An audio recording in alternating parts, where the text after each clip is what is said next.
know that's different than what we normally do. I just wanted to do something different. I like to throw curveballs at you every now and then. I can't just throw heat. Y'all get the timing down and hit it. So I just want to thank you so much for you guys. I appreciate you. This morning I touched on a few things about what's coming up in our future, and I wrote down some things. I just wrote down a couple of things. There's like 6 pages of stuff I've written down. I'm not going to give you all of them, but it's all together. Just some of the things I think God would have our church to do. In the next year coming up, this church-wise, this year's gone. I'm just letting you know. By November, you're done church-wise. Trying to start new things, trying to get these things started. You're so busy with Christmas plays and Christmas parties and Thanksgiving this and that and the other, giveaway this. You don't have time to start anything new. You just don't. And so, what I'm trying to get done is try to get you, if you haven't noticed the last few times I've spoken to you, it's about what we're doing, where we're going. Because in January there's some changes that are taking place, not just in me, but in our church, and things we have to do because we have to prepare to move forward, and we have to prepare to get ready. We're not going to go into a brand new facility and say, okay, now what do we do? It's got to be ready to go. We got to go. Oh, I was waving at Randall like he was waving at the baby. Right back at you, big guy.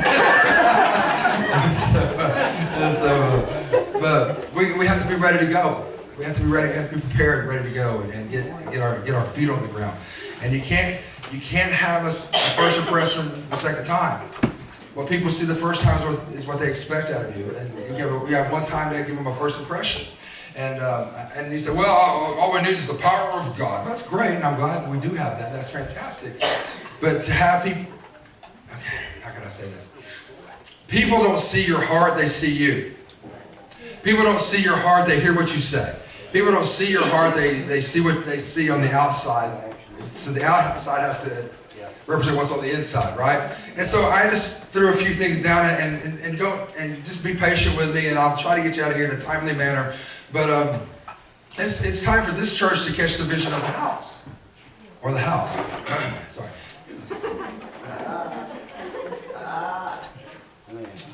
House, there we go. Gotta get that house, got it. All right. And so it's time to catch the vision of this house.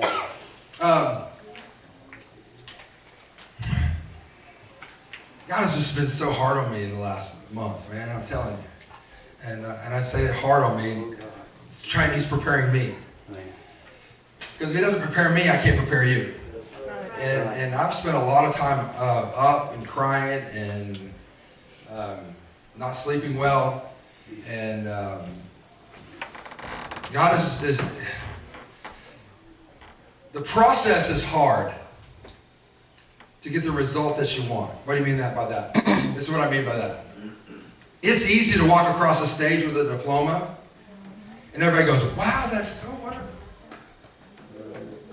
Woo! Yeah, okay. The process to get the diploma is hard. Hey, hush it, sister. Okay. And so the process to get the diploma is the late nights, the writing your thesis,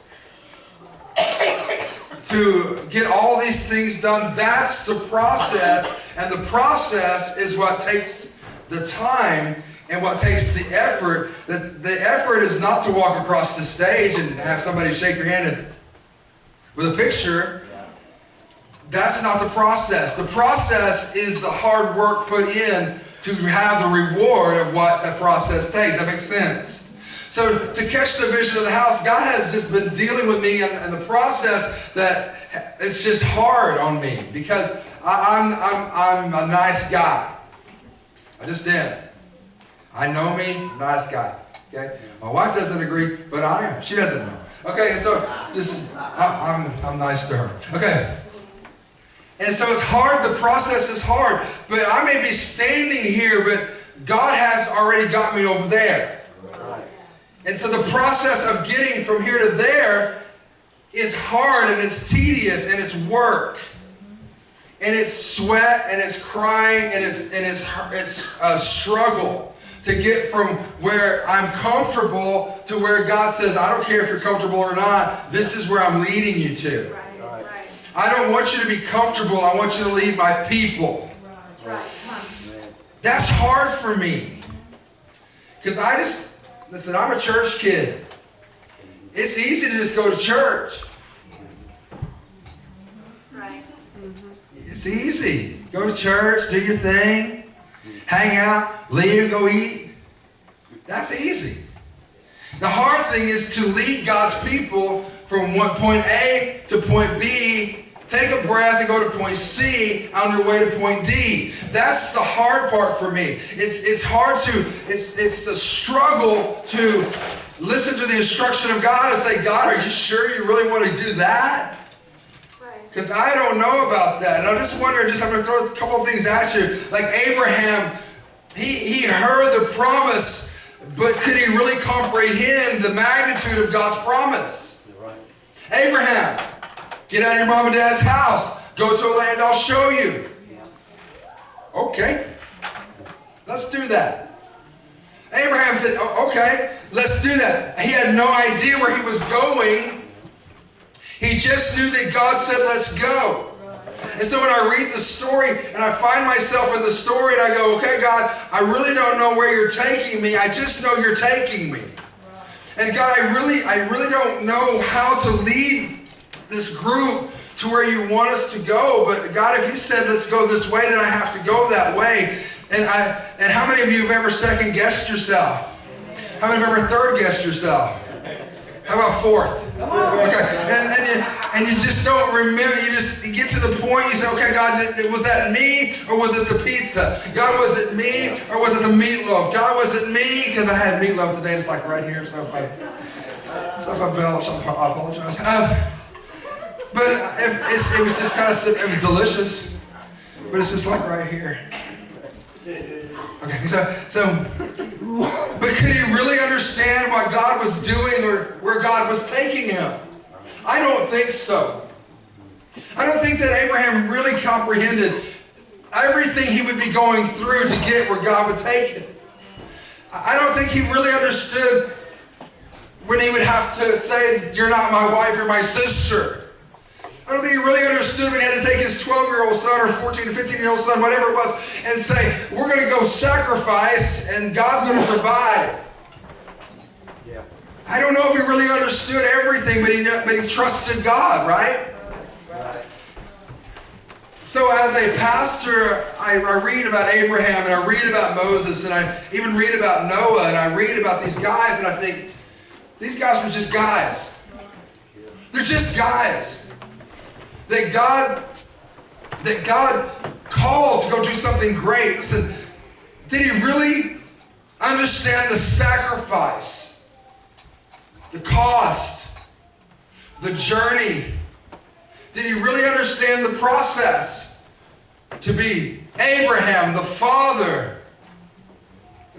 Come on. He was just Abram. Didn't know God from a stick when God called him. Abram, family were moon worshipers. They weren't even God worshipers. They were moon God worshipers. Didn't even know who Abraham didn't know who God was when he said, Abraham. He said, what? Yes, holy moon God. No. Yes, I will follow you wherever you take me. So he didn't even know the process from acceptor of the promise to receiver of the promise. Are you ready to receive the promise? Don't answer me, but this is rhetorical. But I'm just going to throw this at you. Can you follow when it's not where you want to be? That's good. Come on, that's good. Maybe this isn't your ideal situation. But I've got an idea that God has a way of moving you from one place to the other without you being comfortable. We sometimes feel like if we're not comfortable, it's not God. Wrong. Wrong. God will push you out of your comfort zone to make it to where you are able to do what He asked you to do without you simply just going cruising through life. To me, so many Christians want an easy seat to sit so they can lay down in a padded coffin at the end. And there's never any ups and downs. There's never any... Listen, yeah, but God said He would take us from glory to glory to glory. Yes, He would, but in between the glories, there's a valley. Somebody help me just a minute. We got to go through something every now and then. The process from acceptor to the promise, to the receiver of the promise. Did he really understand from standing in his Father's house, the journey would take him to the hardest time of his life and the most rewarding time of his life? I just want to ask you a question. I want you to don't answer me. It's rhetorical. I want to ask you a question. When God calls you, do you measure the call by the comfort? Or do you measure the call by what God simply wants you to do? That's hard, isn't it? Because most of us choose comfort. I choose comfort. That's right. I choose comfort. I like my couch that reclines. And I can recline my neck up so I can watch TV so I don't have to lean up. I like that. It's comfortable. I go to sleep really quickly.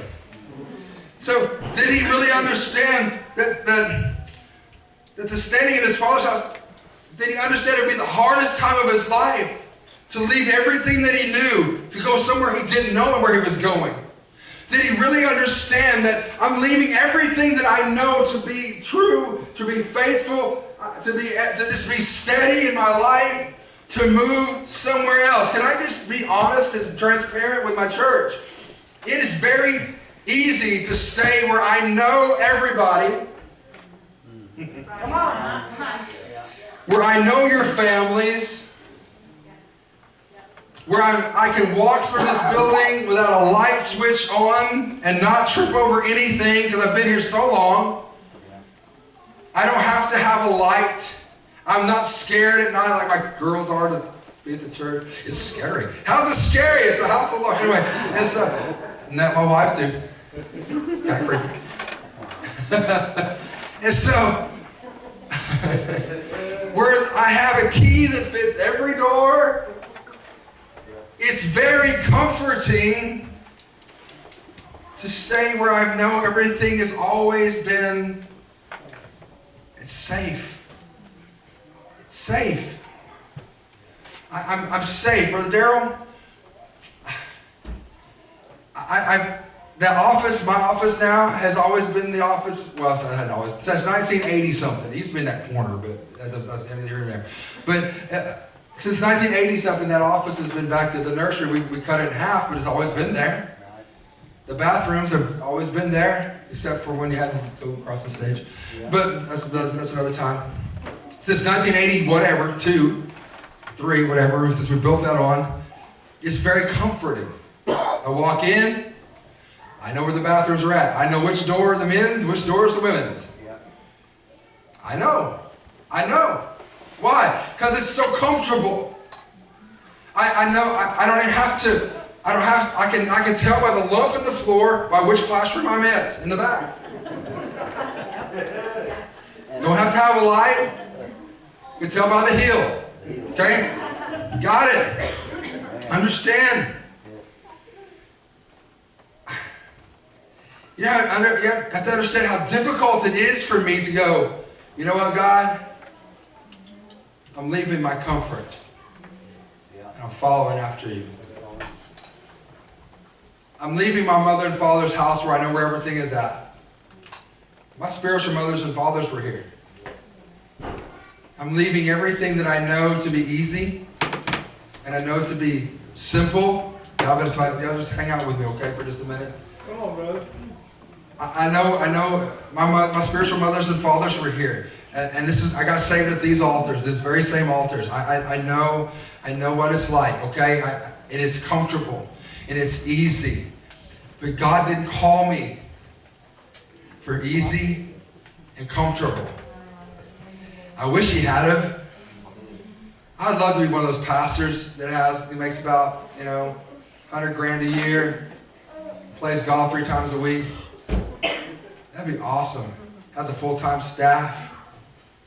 All I got to do is wheel out here and preach this little sermonette so I can get to the dinette, have a cigarette. That'd be fantastic.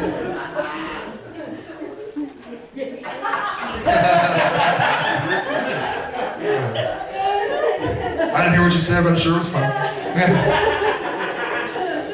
It'd be great to just,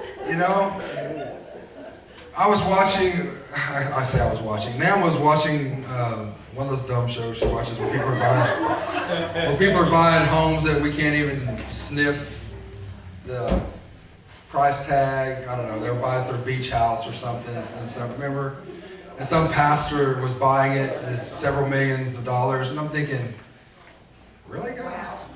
Really, God? I can't even finish my dining room. This dude is, he's buying a beach house in some other country. I'm doing something wrong. And so, whatever. And so, well, maybe he's doing something wrong. I don't know. Maybe his church is broken. He's around a house. I don't know. And but anyhow, it's easy. God didn't call me. I wish He had him. It'd be so much nicer just to not have to stress and not have to. But that's not what God's called me for. It just hasn't. I don't know if He really understood that being a visionary cost you everything. Because everything's on the table. Everything. You don't get to pick and choose what you give up for God. What about Moses? And that's about a 45-minute sermon. I gave you about 10. So hang on, okay? Okay, 15. All right. From the backside of the desert, did Moses really understand where God was taking him?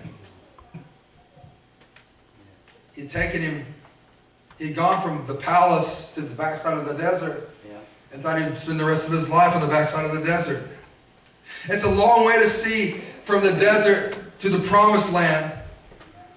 But did Moses really understand where God was taking him from the burning bush to the promised land that he got to see but didn't get to enter? It's a long way. Did he really understand when he said, "Here am I"? See, when you say, "Here am I," do you really understand what God's asking you? I didn't. I just wanted to be available to help. I just wanted God to use me. I just wanted God to let me be part of something. I just wanted God to help me be the best I can be for Him. I just wanted God to let me be a blessing to His people. I just wanted to, whatever talent that God has given me, let me use it for You. And I'm just so thankful for what God's done in my life. I don't care about anything but just letting God be God in my life. And I didn't realize what it meant when I said, yes, I'll go. I thought, yes, I'll go play drums.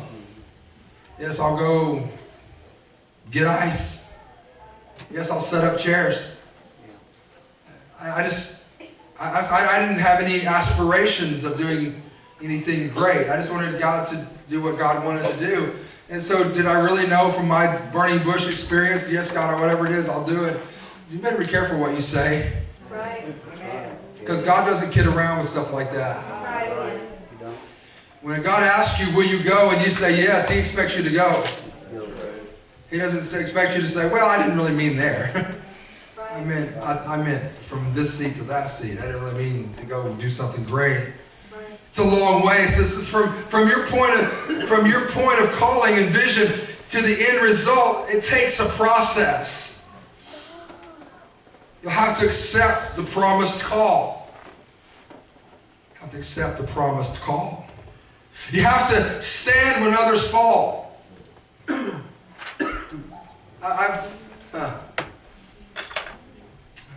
don't know. Sometimes I don't know what I should share, what I shouldn't, but I'm going to share this. I've been doing this for a long time now. And a lot of friends I've had in ministry have fallen by the wayside. They've gotten hooked up with things that are just crazy. Why can't we just accept God's word for what it says and just do what God's word said? Why do we always have to look for something new, something we can get away with sin? And can I just share this with you, that I've never had anybody fall out of ministry that ever stayed true and just strong and just straight as they were taught to walk. They've always gotten off into left field with some nonsense that is just, that you look at them and say, how in the world do you believe that? I've never had anybody fall that just believed that God would do what God said he would do, to listen to the voice of God, to spend time in prayer and Bible study and fasting and praying. Those guys never fade away. It's always the guys that get off into left field, into who I am and this is what I am and I this and the nonsense that people get into, and they get into that nonsense. The next thing you know, they're doing things they would have never done. They're talking like they would have never talked. They go places they would have never gone, and the next thing you know, they're out of church completely. They're not following Christ, and they're the hardest people to win back to the Lord because they don't even know what they believe. And the devil has done nothing but mess their minds up. And if they had just stayed. If you just stay and read, stay and walk, stay and pray. And so I've had so many friends in ministry that have just fallen off because they get involved with people who, people are shouting and jumping and hopping, and it's great, it's fantastic, but they forget about God. And they're in this process of some other nonsense. And they get off into this junk. There's a better word for it, but I'll say junk. This junk. And it destroys their lives, and it destroys their marriages, and it destroys everything that they have. And the next thing you know, they weren't as smart as you thought they were they? Come on. Where are they? Because they get involved in all this nonsense. Why can't we not just follow God? Why are we always looking for a new thing, a better thing? Listen, there's nothing better than following Christ. There's nothing better than following Christ. You'll never have to accept, I'm sorry, I got it. You'll have to stand when others fall. You'll have to walk when your legs feel like they're so heavy that you can't take another step. You ever been there? Yes, amen. Come on. How am I going to take another step? I'm at the end, God. And something inside of you picks your foot up and you go. Now you're standing going, how am I going to go again? And something inside of you picks your foot up and makes it go forward. And the next thing you know, you're walking again. And you have to walk when it feels like you can't walk anymore. That is accepting the calling that God has placed on your life, is that you don't fall when everybody else falls, and you walk when you don't feel like walking. When you don't feel like going, you just keep going. You have to lead the way when it seems like nobody is following you. God, nobody's following me. You don't know. You don't know. Like some folks in here know. Amen. Who's following them? And who's watching them, and who sees what's going on in their lives. But out of the blue, all of a sudden somebody comes to you and says, I've watched you. I'm just talking about being sturdy and strong and steadfast. When it all seems ridiculous. This is just dumb, God. Why do I do this? This is so dumb. It's ridiculous. The passion to follow the vision must continue even when it seems like it's ridiculous. This is just dumb. God, why do I put myself through this? Right. And you keep following, and you keep the passion, and you keep going, and you keep studying. How about Noah? You can read these if you want to. I put scripture, but I didn't read it. I haven't read a scripture yet. Yeah. If you don't know who Moses and Abraham and Noah are, you're hurting. So they're in the Bible. Okay, just let you know. When Noah received his instruction to build an ark, did he realize the magnitude of the calling? I bet not. I say no. Here's how I look at the thing about Noah. And y'all just hang with me. Is it okay if I just come down here and just talk? Okay. Here's how I look about Noah. God calls him to build a boat. Doesn't know what a boat is, but let's build one. Let's do it. And not just a little boat.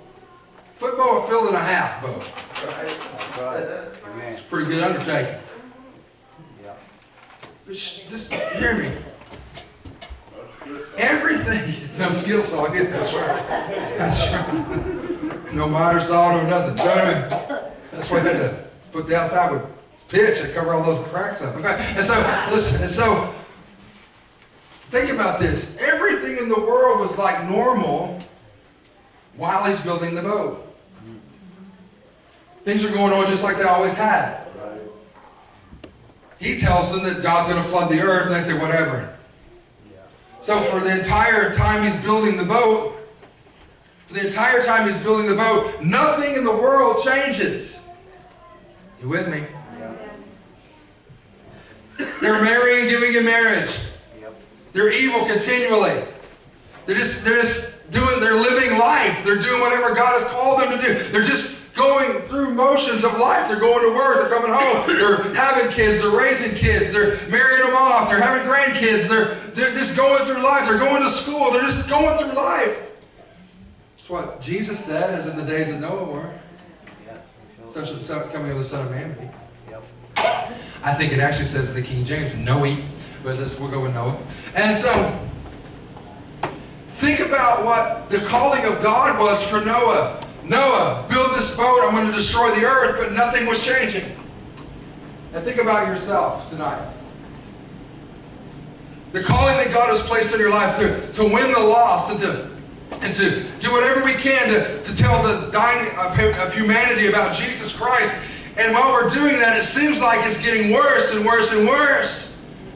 And nothing's really changing. It doesn't seem like toward the good. So what I can ask you is, can you understand when God gives you instruction, can you understand the magnitude of the call? Because had it not been for that call and that instruction, all of humanity would have been destroyed in a flood, and he and his family would have been destroyed as well. He was standing in the middle of an obscene generation with the vision of all humanity killed by the flood. Can you handle the pressure of the vision? Come on. Church, I don't know how to get this across any better than this. We are not called to sit in a church until Jesus comes. That is not the calling. If that's the calling that you have on your life, I'm sorry, that's not the calling God's placed on my life.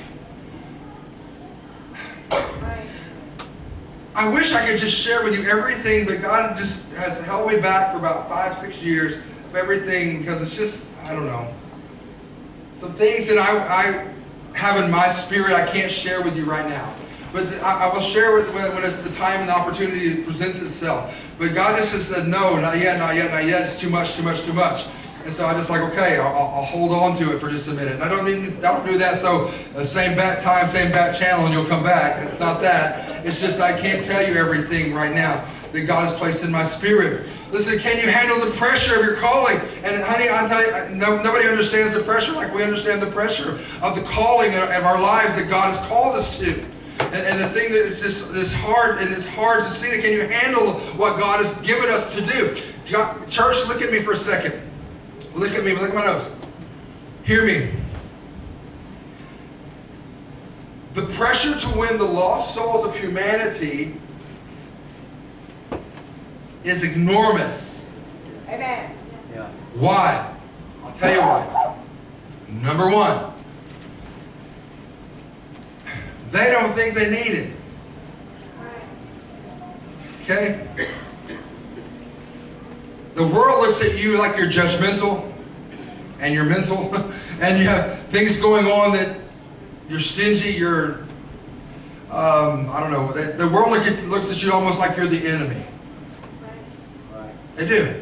Yeah, come on. Look at anything that's presented on the news about Christians. It's never positive, is it? That's right. It's always negative. You're the enemy. You're the enemy of progressivism. Well, yes, I am. You're the enemy of liberalism. Well, yes, I am. You're the enemy of where we're trying to go. Okay. Yes, I am. Because I stand opposed sin. Okay? Amen. You may not, but I stand opposed sin. I am not going to say sin is not sin, and I'm not going to say it's all right to sin, because it's not. I will not. The soul that sinneth does what? Surely dies. That's what Scripture says. The soul that sinneth shall surely die. Well, then that means everybody's going to die. No. The sin is sin that's not under the blood of Christ. Take it away. Do we have to go through this again? Okay. God may not show you the end as He showed these men, but He will show you your next step. Can you handle the vision? Listen, I'm trying to hurry. You may not need the whole picture, nor may you see the whole picture. You may not see what you will be, but God is calling us to the next launching place. I call it starting point. Starting point. Your journey begins here. Starting point. My life started when I gave it to Christ. I was born January 8th on Elvis's birthday, 1969. Thank you very much. Elvis celebrated my birth. I'm pretty sure in Memphis there was a party. I'm pretty sure. And so, my birthday is January the 8th, 1969. Some of y'all need to write that down because you forgot it last year. And so,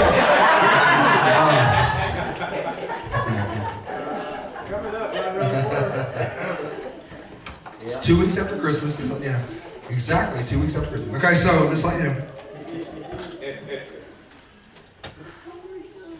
But my life started when I gave my life to Christ. You may not know it, but I'm going somewhere.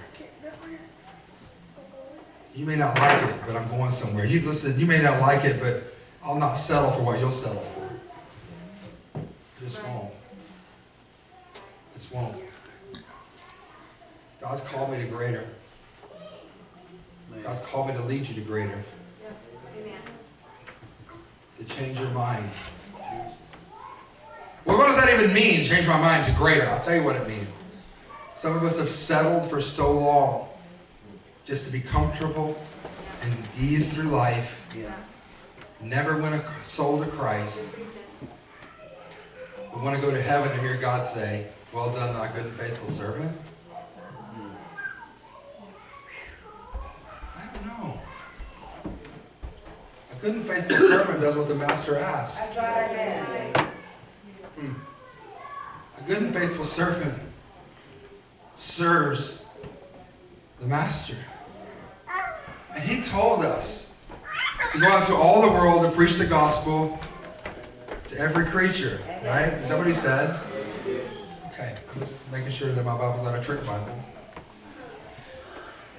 And then for him to say, "Well done, thou good and faithful servant," means that I have to do what he said to do. I'm not talking about go knocking doors and win everybody individually. That's not what I'm talking about. But as a church, don't you think a church's heart ought to be turned toward what Jesus died for? Amen. And those that are lost, and those who are dying, and those who don't know anything about Jesus, don't you think that everything we do ought to be turned toward that? I just ask. Every service ought to be. I just want to share. Can I just share my passion with you for a minute? It's only 7 o'clock. I didn't do very much music tonight for a reason, because I wanted to talk to you.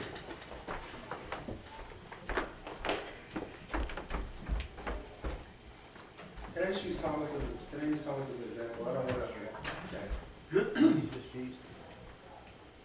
What happens? We pray for Thomas. We're praying for Thomas to be delivered, set free. We spent a whole prayer meeting praying for folks to be delivered and set free. But what happens if Thomas comes to visit, and he comes through the door and it's just business as usual?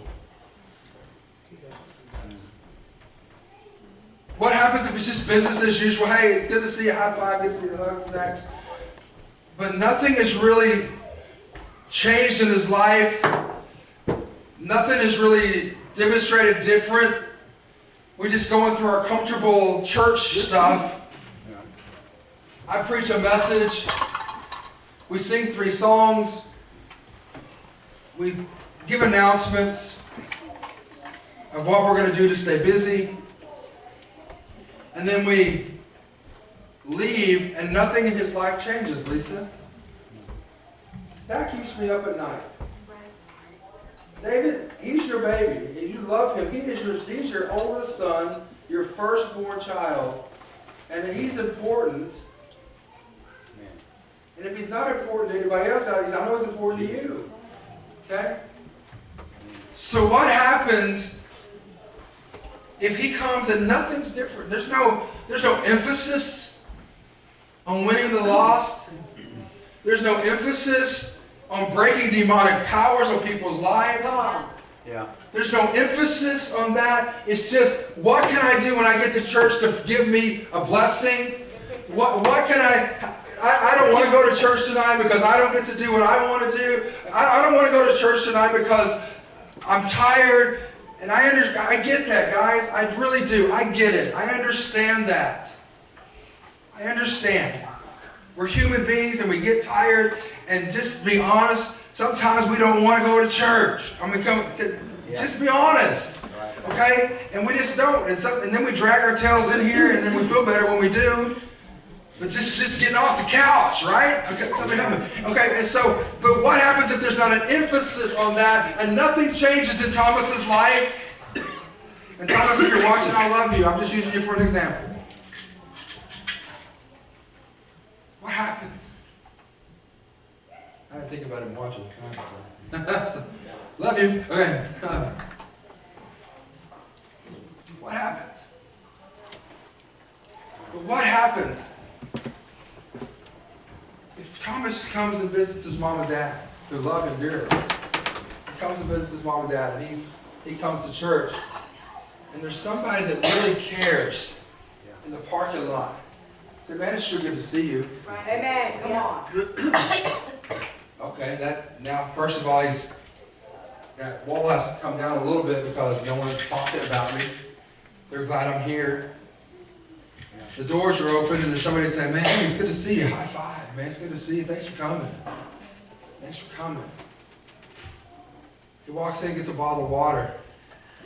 Someone would say, hey, man, if you some water's over here. Of course, you know where the bathrooms are at, so, no big deal. What happens then if he walks into the sanctuary and there's somebody that says, hey, man, it's good to see you. Glad you're here. And you set up the whole table to put them in a place where they'll listen. And I preach a word that God has given me. And something clicks. Something clicks. Something in their life clicks. I just use Thomas as an example. How about your kid? What about yours? Man. Isn't it important? Isn't it important? What if maybe this is the first time they're ever going to be here, and maybe it's the last time they've said, listen, I'm not ever coming back. Joey came to church one time, said, I'm not ever coming back. I just want to go one time because I don't remember why he came. But he just came one time, and the message I preached was, you've never dealt with the things in your life. You just always covered them up. And he said, man, something just clicked. Okay, what happens if it's your child, your kid? What happens if it's your loved one, your daughter, your son, your aunt, your uncle, your mom, your dad, and someone actually gives a flip if they're here or not? And they have the love of Christ shown to them, and they're given an opportunity. See, that's the process, the hard work to walk across the stage and get a diploma. The hard work comes when you have to meet together and you actually have to like each other and not walk around on eggshells. What kind of mood is she going to be in today? That is so stupid to me. Please resign. Please separate yourself. if I have to walk around eggshells around you, I don't need you. Amen. Come on. I love you, but I don't need you. I don't want to have to walk around and worry about whether you're mad or not. Because frankly, dear, I don't care. Amen. I really don't. I have bigger fish to fry than your mood. And I'm sorry if that upsets you. Come on. But I don't really... Scarlett, frankly, my dear. Okay.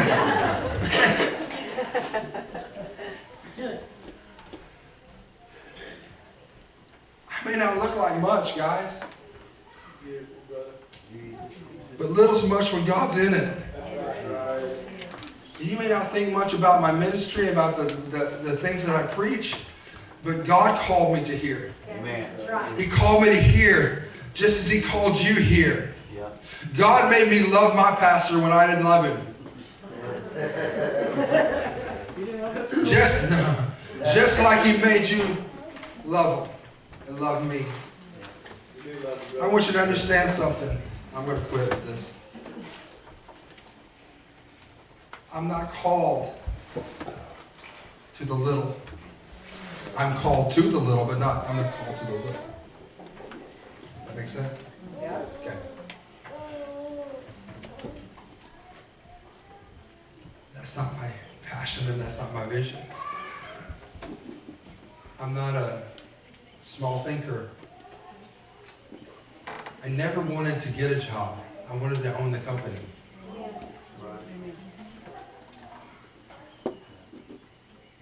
That's just how my mind works. How can I own this place? Not how can you give me a job that I can eke out a living, but how can I own this place? I've never had a job I didn't advance in. Never. I've quit a few that were dogs. I have. How can I own this? Don't settle for just an hourly wage when God has called you to own the company. That's right. He's called you to own the company. Don't settle. Don't settle for just a little bit of what God has for you when God's called you for greater. I've never been that guy. I've never been that guy that settled. And right now I own my own thing, man. And sometimes it's great, sometimes it stinks. If you've ever owned a company or ever owned a business, you know exactly what I'm talking about. Because you don't get paid, honey, unless you work. There is no them. You are they. Okay? There is no, they need to get somebody, I'm they. Okay, that's just how it goes. I'm going to go tomorrow at 5 o'clock in the morning and go to work. Why? Because I'm they and they're out of stuff. And that's just how it goes. I don't have sick days. You don't get sick leave. You don't get paid vacations. You don't get medical. You don't get 401ks. None of that. You get to work. And then the government comes and takes your money and gives it to somebody that ain't. You want to talk about getting mad?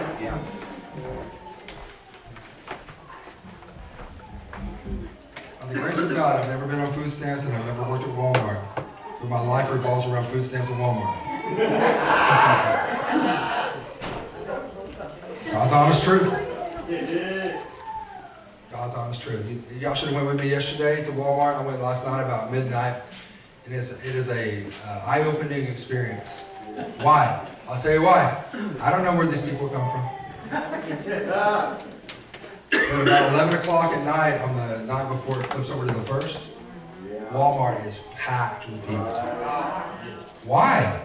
Because they shop, and then at midnight, their food stamps come back on their card, and they pay, and it's packed. Little kids crying. You need to shut up. You need to take them home and put them in bed. That's what's wrong with them. They're not mad. They're just crying because they're tired. I have to watch what I say because my wife says, you can't say that. Go ahead, you say it, it's true. There's a lot of things I've found I can't say. I didn't know I couldn't say them. Until I said them at home. And my daughter goes, I'm like, what? I didn't know. It wasn't anything bad. It's just, I didn't know. That was normal conversation. I didn't know. And I found there's a lot of things that now are so offensive that I didn't know were offensive. Sorry. Didn't mean to. Didn't mean to say stuff. I'm not going to say anything, honey. She just look at her face. Don't you say, I'm not. I mean, I don't say anything racist or anything. I didn't say anything racist or anything. I just didn't know we couldn't say stuff. I know you can tell the truth anymore. just saying. Listen, I know it's weird, but I didn't shout and scream this like I probably should have, but I want to get it in your spirit. Guys, we're going somewhere great. Man, yes. But you gotta go. You gotta go. You gotta be willing to go. Even if it's not the seat you want. I mean, have you ever flown in an airplane and you got separated from your people? You didn't get off the airplane, did you? No? You sit beside somebody mad because they take up 3 seats and you're like, get off me. And you're like, dude, no, you dealt with it until you got back with your group, right? Right. Because you don't always get what you want. You can. Okay, thank you. I knew y'all were thinking it. Okay, so you don't always get what you want. I knew y'all wouldn't say it. Okay, so you don't always get what you want. But you're still on the airplane. That's right. You're still going the same direction. That's right. Come You on. still have the same destination, and you're still going to get there at the same time. You just may not be in the seat you want. Amen. Is that okay? You're in the seat that they need you to be in at that time. You're in the seat. You filled up the what's it called? Yeah, the thing where everybody's sitting, the fuselage, right? And then you're filling up the place. Isn't that fuselage? Okay. Well, look at me like, can I say that? I don't know if I can say that. You can. Okay. The people thing, okay? Same destination, same time of arrival, same departure time, just different seat. You still get there. And guess what? When you get there, your people are there. Come back together. Love you. Hope you got something out of this today. I pray you did. If you didn't, I'm sorry. I did my best. I'm trying to prepare you for January. Because we gotta get this. Listen, we gotta get this thing going this year. Amen. I'm sick of waiting this year. Ready? Yes. Stand to your feet.